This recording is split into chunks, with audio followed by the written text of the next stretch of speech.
Как понять, что тебе пишет нарцисс? Это важный вопрос, потому что сейчас очень часто вообще общение мы начинаем в интернете, через переписку.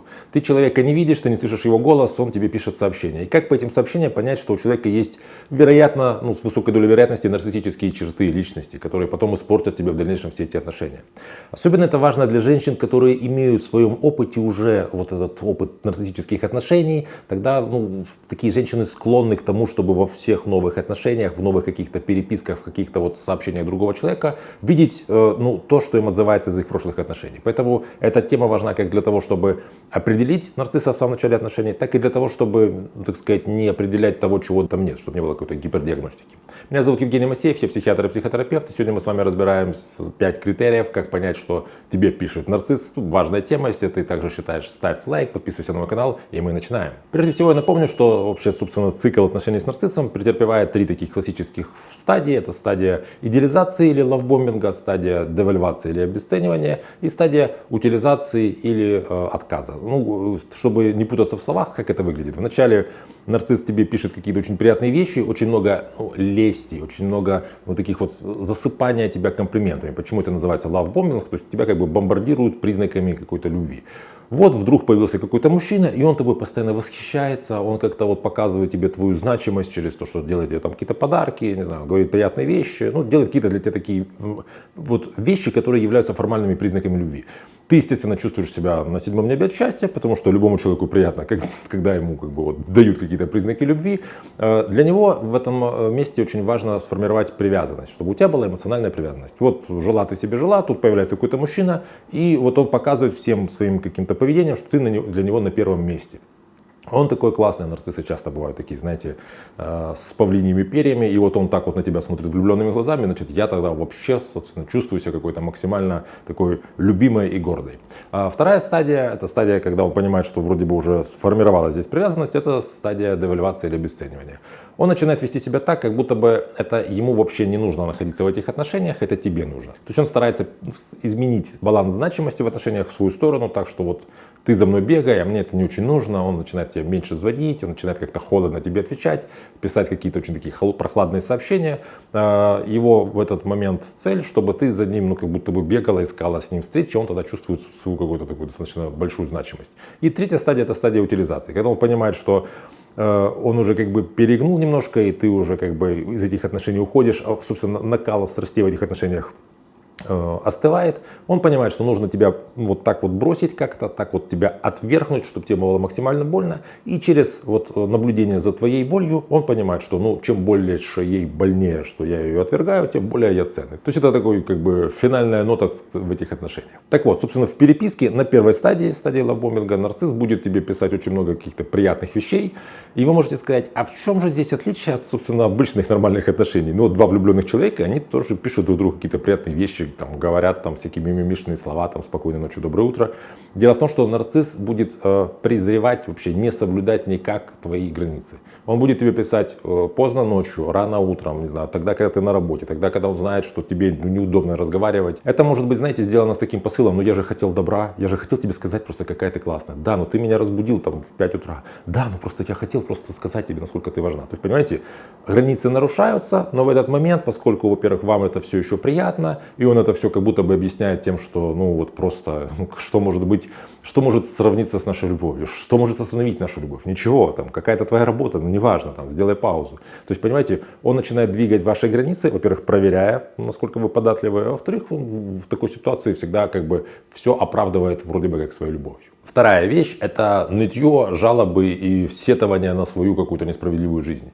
Если вы с человеком переписываетесь и очень скоро начинаете замечать, что есть такая тенденция, что он постоянно чем-то недоволен, не только вами, а вообще в целом в жизни, ему что-то не нравится, какая-то на работе его не ценят, в семье его не ценят, что-то у него со здоровьем не так, и вы понимаете, что этот его нытье и жалобничество – это какой-то такой основной референт, то есть вероятность, что вы столкнулись со скрытым нарциссом или человек с нарциссическими чертами по уязвимому типу. Это человек, который старается через свое нытье и такое, грубо говоря, плаканье получить от вас как можно больше сострадания и какого-то внимания.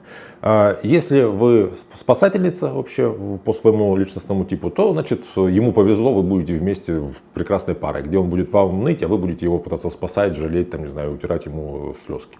Третья вещь, на которую стоит обратить внимание, и здесь нужно быть особенно внимательно, это если вы слышите, что нарцисс вам говорит те вещи, которые вы хотите услышать. То есть как здесь происходит?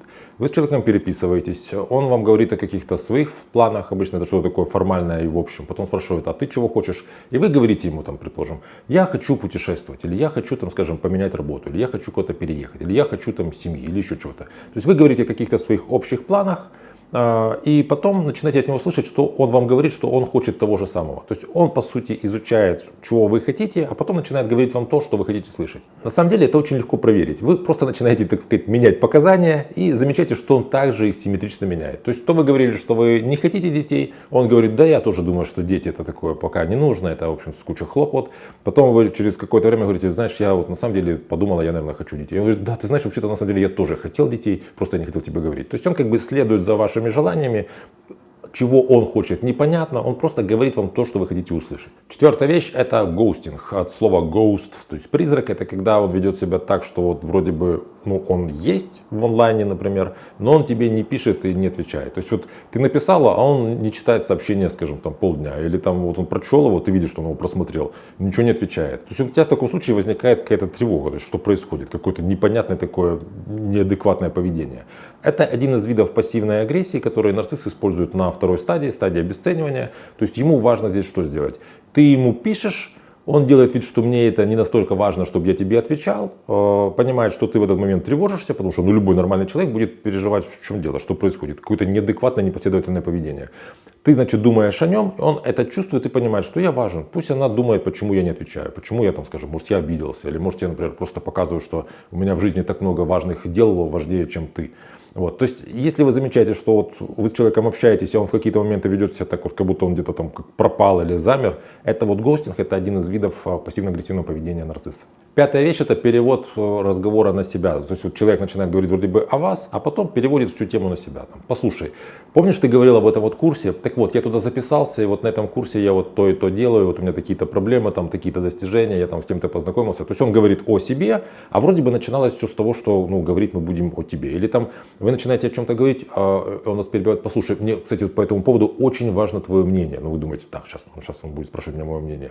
Вот у меня такая-то ситуация, и он начинает вываливать вам свою ситуацию, а потом вы, когда все это дослушали, понимаете, что там он вас не спрашивает совета, он просто вам рассказал, а там не нужно никаких рекомендаций, он просто рассказал какую-то свою ситуацию. То есть, если вы чувствуете, что этот вот баланс внимания в ваших переписке, он постоянно находится где-то там вот на его стороне, а вас, собственно, никто вообще вами не интересуется, и вы о себе не пишете, он о вас не спрашивает, то тоже задумайтесь о том, что это за человек, насколько у него выражены нарциссические черты. То есть, если вы понимаете, что в вашей переписке баланс внимания очень сильно смещен в сторону другого человека, то есть он сначала рассказывает о себе, потом вы расспрашиваете о нем, а о вас как бы вы не разговариваете. Тоже задумайтесь о том, что, вероятно, вы общаетесь с человеком с очень явно выраженными нарциссическими чертами. И шестой такой бонус-критерий. В целом старайтесь больше прислушиваться к себе. Если вы чувствуете, что вот переписываясь с человеком, у вас есть такое ощущение, что, знаете, вот как будто вам в чистую комнату человек зашел в грязной обуви, вот наследил с грязью во время такой вот дождливой какой-то погоды. То есть вот такое чувство, что ты попереписывалась с человеком, ну вроде бы все хорошо, мы с ним попрощались, а ощущение, как будто бы, ну это против моих интересов было, как будто мной попользовались, как будто бы, ну меня как-то вот ущемили, в чем-то обидели. То вот если есть такое общее ощущение, также на него обращай внимание. Такое ощущение в обычной переписке просто так не возникает. Напишите, пожалуйста, в комментариях, был ли у вас такой опыт, что вы переписывались с человеком, и по переписке понимали, что это человек с нарциссическими чертами. Как вы это понимали, как вы его нейтрализовали, как вы с этим вообще разобрались. Если вы понимаете, что у вас сейчас есть такая ситуация, и вам с ней невозможно никак разобраться самостоятельно, записывайтесь ко мне на консультацию. У меня под каждым видео есть ссылки на мои соцсети, там пишите мне личное сообщение, мы с вами договариваемся. Иногда такие ситуации нужно разбирать не в рамках длительной какой-то терапии, а какое-то небольшое количество сессий, просто для того, чтобы понять, собственно, на что обратить внимание, как правильно расставить акценты. Если вам в целом видео понравилось, обязательно ставьте лайк, подписывайтесь на мой канал, берегите себя и своих близких, и до встречи в следующих выпусках.